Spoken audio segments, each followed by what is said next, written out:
এই বসিরহাট পীরের দরবারে যারা আল্লামা রুহুল আমিন হুজুর কেবলার মজার রওজা দেখেছে, ওখান থেকে একটু দূরে গেলে আর একটা মজার দেখতে পাবেন, জানার নাম শাহ আলী রহমাতুল্লাহ আলাইহি। নাম শুনেছেন? আরে কথা বলেন না কেন, জোরে বলেন শুনেছেন? উনি ছিল বাঘে চড়া পীর। উনি বাঘের পিঠে চড়ে দুনিয়া করতেন বাবা। উনি কিন্তু ছোটখাটো পীর না বাবা। এই বসিরহাট এলাকাটা জঙ্গল ছিল, বন। জি, বসিরহাট এলাকা ছিল বাঘের জায়গা বাবা।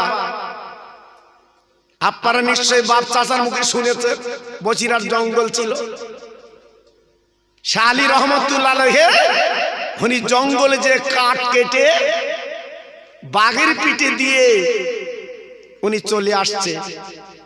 জোরে বলুন, চিল্লে বলে।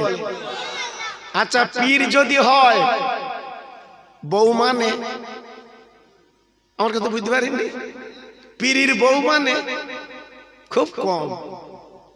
জি, শাহ আলী হুজুরের বাড়ি গেছে একদল ভক্ত, যে বলছে হুজুর আমাদের মাগো, আমাদের পীর কই, আমাদের পীর কই? হ্যাঁ, শাহ আলী রহমাতুল্লাহ বিবি বলছে তোদের পীর কোথায়, তোরা দেখে নিয়ে যা, আমি দেখবো কি করে। মুরিদেরা ভয় করলো, চিন্তা করলো, আমাদের এত বড় আল্লাহর ওলি শাহ আলী রহমাতুল্লাহ আলাইহি আজকে তেনার বিবি কি বলছে, এ ভাষাটা কেমন? ইনি তো অর্ধাঙ্গিনী জীবন সঙ্গিনী। না না না না না না না না না, আল্লাহর ওলি আল্লাহর বন্ধুর কথা মন বলবে কেন? একটু দূরে যেয়ে দেখে হুজুর আমার বাঘের পিঠে, আপনার মানে কাঠের বোঝা দিয়ে আল্লাহর ওলি বাঘের পিঠে চড়ে চলে আসছে। বাঘ দেখলে ভয় লাগে না বাবা? হ্যাঁ, সবাই চিন্তা করছে ওই তো আল্লাহর ওলি বাঘের পিঠে চড়ে আসছে, সবাই পালিয়ে যাচ্ছে। হুজুর আমার ডেকে বললো, বাবারা খবরদার, তোরা পালাবে না, বাঘ তোমাদের খাবে না, ক্ষতি করবে না, আমি গ্যারান্টি দিয়ে বলে দিলাম। মুরিদরা সব দাঁড়িয়ে আছে, হুজুর আমার বাঘের পিঠ থেকে নেবে। মুরিদদের বলছে, বাবা মুরিদ তোরা পালাচ্ছিলে কেন? বলে হুজুর আজকের আপনার বাঘ দেখলাম, আমাদের তো ক্ষতি করবে, আমাদের খেয়ে ফেলবে। দেখে বলছে হুজুর আপনি বাঘের পিঠে চড়ে আপনি চলে এসছে, কিন্তু আপনার বাড়ির বিবি এমন কথা বলে কেন? হুজুর আমার বলেছিলেন, ও মুরিদ ভক্তরা, আজকে তোমরা আমার চেনো, বাঘ আমার চেনে, কিন্তু বিবি আমার চেনে না। কিছু কিছু ভক্ত বলছে হুজুর ওরাম বৌরি তো ছেড়ে দিলি ভালো হয়, রাখার কি দরকার, যে পীর মানে না। হুজুর আমার বলছে, বাবা আমি কেন ছাড়ি নে জানো? আমি ছেড়ে দিলি তো অন্য জায়গায় গিয়ে জ্বালাবে, তা আমার কাছে থাক। জি, আমার কাছে থাক, জ্বলি তো আমি জ্বলি। জি, এই ধৈর্য সবর আল্লাহ দিয়েছিলেন হুজুরকে। তাই এমন আল্লাহর ওলি বসিরহাটে শুয়ে আছে, ওনার পাশে একটা বাঘের কবর। চিল্লে জোরে বলুন সুবহানাল্লাহ। একটু চিল্লে বলা গেল না, আর জোরে বলা গেল না? বসিরহাটে বাঘের কবর আছে না নেই? হ্যাঁ, আল্লাহর ওলির পাশে বাঘের কবর। আপনারা ফুলবাড়ির লোক দেখতে যান কি জানি না, মালদা, বীরভূম, কুচবিহার, জি আপনার ভারতের বহু দূর দূরান্ত থেকে এই বাঘের কবরটা তারা জিয়ারত করতে আসে। জোরে বলুন, আর একটু চিল্লে বলুন।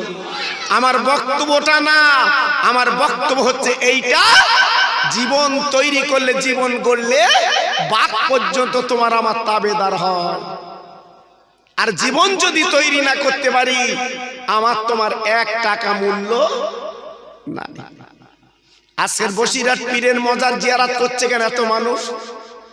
এই আজকের বিয়ে করতে যাচ্ছে আমার আপনার ছেলে, বসিরার হুজুরের দরবারে যে দুয়া লেতায় বিয়ে করতে যাচ্ছে কেন বলো?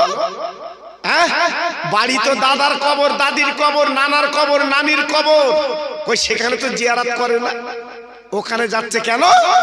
আল্লাহর বন্ধু শুয়ে আছে বসিরহাটের মাওলানা বাগে। জোরে বলুন, আর একটু চিল্লে বলুন। আপনাদের রাগ হচ্ছে না তো? জি, তাই আজকের বলছি বাবা, স্বর্ণকারে সোনা চেনে কেন?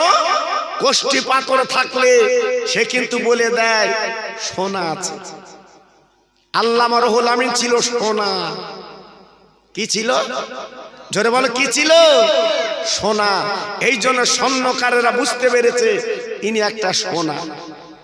জি ভাইরা বাবাজিরা, আমি বেশি আলোচনা আপনাদের কাছে দেব না, যেটা আপনারা নিজেরা বলছে ঠান্ডা পড়ছে। আমি গুনাহগার কিছু আলোচনা দিয়ে যাচ্ছি বাবা। এই পৃথিবীর জমিনের মালিক আমার আল্লাহ, এই দুনিয়াটা চালাচ্ছেন আল্লাহ, সারা বিশ্বের মালিক আমার আল্লাহ।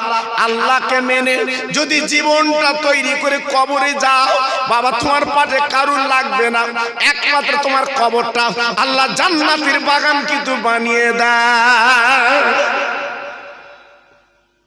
হ্যাঁ, যদি জীবনটা তৈরি করতে পারো, গড়তে পারো। আজ আমাদের কপাল, আমরা এমন একটা নবীর উম্মত আল্লাহ আমাদের বানিয়েছে, আমরা বিশ্ব নবীর উম্মত। একটু জোরে চিল্লে বলুন সুবহানাল্লাহ। আমরা কোন নবীর উম্মত? বিশ্ব নবীর উম্মত আল্লাহ আমাদের বানিয়েছে বাবা।